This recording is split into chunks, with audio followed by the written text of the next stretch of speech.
SG पाठशाला में आज एक महत्वपूर्ण क्वेश्चन डिस्कस करने जा रहे हैं। ये क्वेश्चन इस प्रकार है, obtain the inverse of the following matrix using elementary row operation. हमारे पास एलिमेंट्री ऑपरेशन के द्वारा हम इस मैट्रिक्स का इनवर्स फाइंड करेंगे। जो हमारे पास ऑपरेशन होता है एलिमेंट्री ऑपरेशन, हमारे पास एलिमेंट्री ऑपरेशन क्या होता है, ए इक्वल टू आई ए।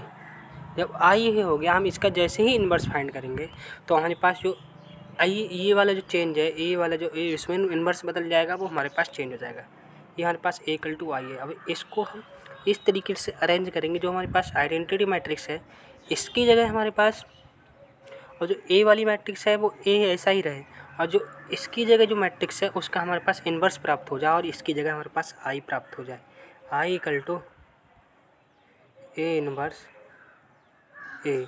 इस तरीके से हम इसको चेंज करेंगे एलिमेंट्री ऑपरेशन के द्वारा। इस तरीके से हम इसका ए इनवर्स फाइंड कर लेंगे। ठीक है, अब हम देखते हैं कैसे फाइंड करेंगे ए इनवर्स।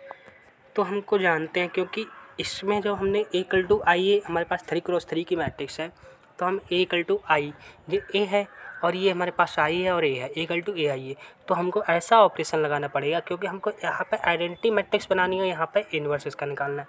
अब यहाँ पे आइडेंटिटी मैट्रिक्स निकालने के लिए हमको इसके जो जीरो की जगह 1 चाहिए। ठीक है, और बाकी दोनों प्रोडक्ट की जगह हमको 0 0 चाहिए। तो पहले हम इसको 1 फाइंड करने के लिए तो हमको कैसा ऑपरेशन लगाए, ठीक है, या तो आप कॉलम वाइज लगा सकते हो या आप रो वाइज लगा सकते हो। ठीक है, अब हम जानते हैं, क्योंकि ये जो R2 है,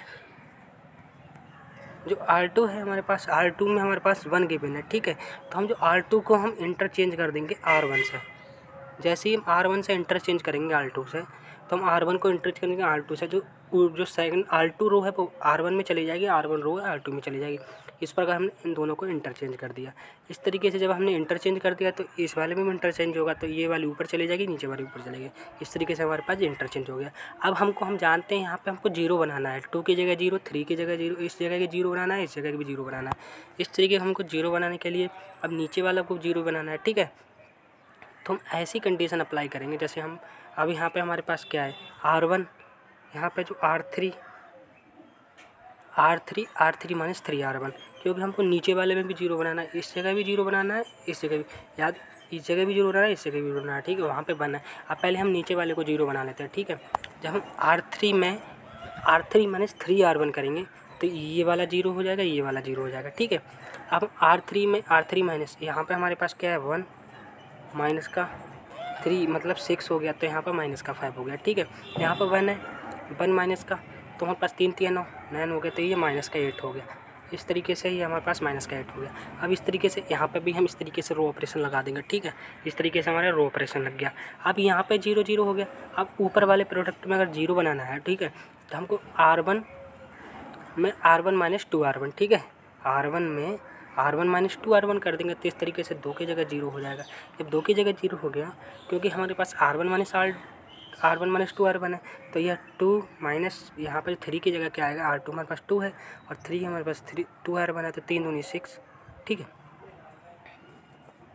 यहाँ पर इस तरीके से हमारे पास क्या है, 2R2 मतलब 2R2 है, R1 माइनस 2R2, तो 3 माइनस 2R2 मतलब 2R2, तो 4 हो जाएगा, ये माइनस का 1 हो जाएगा। ठीक है, जब हमारे पास माइनस का 1 हो गया, इस तरीके से इसमें चेंज हो गया। इस तरीके से इसमें रो ऑपरेशन लगाना, इस जगह 0 हो गया, इस जगह। अब हमको ऐसे ही ऑपरेशन, क्योंकि हमारे पास बीच में 1 ऑलरेडी है, ठीक है, बीच में भी 1 आ गया हमारे पास, तो हम एलिमेंट्री रो ऑपरेशन ऐसा लगाएंगे। तो हमारे पास R3 में R3 प्लस 5R2, ठीक है, क्योंकि R3 प्लस 5R2, क्योंकि हमको इस जगह भी 0 बनाना है। ठीक है, और यहाँ पर R1 ऑलरेडी है 1, तो R3 में 5R2 जैसे ही चेंज करेंगे तो यहाँ पर 0 हो जाएगा। ठीक है, इस तरीके से हम इसको चेंज कर देंगे। ये -8 है, अब 5R2 5 दूनी 10 प्लस का 10 हो गया, तो यहाँ पर हमारे पास 2 हो जाएगा। ठीक है, इस तरीके से हम इसको डिवाइड कर देंगे। अब यहाँ पर हमारा R1, यहाँ पर 2 की जगह हमको 1 चाहिए, तो हम R3 को डिवाइड कर देंगे 2 से। ठीक है, इस तरीके से हमको डिवाइड कर दिया। जब ये डिवाइड हो गया तो यहाँ हमारे पास 1 1 1 हो गया। अब हमको क्या चीज़ करनी है, क्योंकि -1 है, यहाँ पर 2 है, ये इन दोनों की जगह हमको 0 बनाना है, इन दोनों की जगह 0 बनाना है। अब इन दोनों की जगह हमारे पास, क्योंकि हम जानते हैं, अब हमारे पास जैसे ही होगा, क्योंकि हम R1 प्लस R3 कर देंगे तो हमारे पास 0 हो जाएगा। R1 में R1 प्लस 3R3 कर देंगे तो इस तरीके से हमारे पास 0 हो गया। जैसे हमने R1 + R3 किया तो हमारे पास ये 0 हो गया। जब ये 0 हो गया अप्लाइंग, तो ठीक है, अब हमको इस जगह हमको 0 बनाना है, ठीक है। तो हम क्या करेंगे, R2 हम कर देंगे R2 -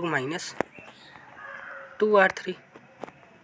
जैसे R2 - 2R3 करेंगे तो हमारे पास वहाँ पे R2 - 2R3 करेंगे तो हमारे पास यहाँ पर 0 हो जाएगा। जैसे ये 0 हो गया, ठीक है। अब हम जानते हैं ये तो हमारे पास A इन्वर्स हो गया, ये आइडेंटिटी हो गया, और ये A इन्वर्स ए हो गया, ठीक है। अब हमारे पास इसका जो इन्वर्स फाइंड करना था एलिमेंट्री ऑपरेशन के द्वारा, तो हम जैसे ही इसका ऑपरेशन नहीं करेंगे तो हमारे पास ये जो वाला जो इन्वर्स है, ये वाला हमारे पास इन्वर्स फाइंड हो जाएगा। इस तरीके से हम अब जो अल्टरनेटिव सॉल्यूशन है, हमारे पास एक ही सॉल्यूशन होता है कॉलम वाइज वाला, ठीक है। ये कॉलम वाइज वाला सॉल्यूशन है, आप रो वाइज चेंज कर सकते हैं, कॉलम वाइज चेंज कर सकते हैं, ठीक है। अब हमारे पास A = A आई है, तो C1 को इंटर कर देंगे C2 से। यहाँ पर C3 इंटरचेंज है, C3 - 2C1 साइड, ठीक है। इस तरीके से हम अल्टरनेटिव सॉल्यूशन हो गया इसका। जैसे कि यहाँ पर C3 + C2 है, यहाँ पर हमारे पास C3 / 1/2, ठीक है।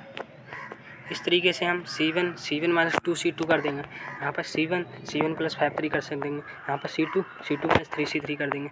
इस तरीके से हमने इसका जो कॉलम वाइज तरीके से और एक रो वाइज तरीके से, दोनों तरीके से हमने इसका इन्वर्स फाइंड कर लिया है। जो ये क्वेश्चन है, ठीक है, ये NCERT, ये जो क्वेश्चन है ये NCERT 12 कि पार्ट ए का मैट्रिक्स का सलूशन है। ये जो क्वेश्चन है 100% एग्जाम में पूछा जाता है। इस तरीके के जो क्वेश्चन है एलिमेंट्री ऑपरेशन के द्वारा इंटर में। तो अगर वीडियो अच्छी लगी हो तो चैनल को सब्सक्राइब करें। थैंक यू, धन्यवाद।